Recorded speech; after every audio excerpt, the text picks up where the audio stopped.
The HOA thought they could intimidate me into selling my family ranch when I got their letter demanding I transfer my property to them for a so-called community expansion fee. At first, I laughed, thinking it was a prank. But then the HOA president and her board marched right up my driveway, waving papers and telling me I had 30 days to vacate my land or face legal action.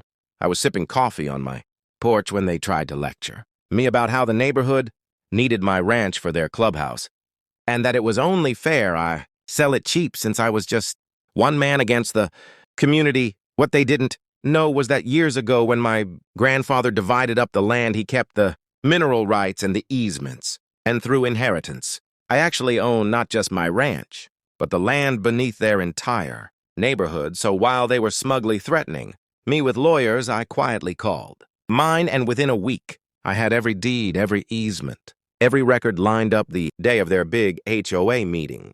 I walked in uninvited, dropped a thick binder on the table, and told them to flip to page 1 where it showed in black and white that their entire subdivision sat on land leased from my family, meaning if they wanted to keep their houses standing, they'd have to pay me rent. The look on the president's face went from smug to pale as paper, and the rest of the board started whispering in panic. She tried to argue, but when I pulled out a signed court-certified survey map, proving I literally owned their neighborhood, she broke down, stammering about misunderstandings. I leaned back, smiled, and said the only misunderstanding was thinking they could bully me because now they were the tenants and I was the landlord. In the end, they begged me not to evict anyone and agreed to back off forever and let me enjoy my ranch in peace. Sometimes revenge isn't about shouting or fighting. Sometimes it's about pulling out the receipts that flip the whole power dynamic on its head. So if you love seeing HOAs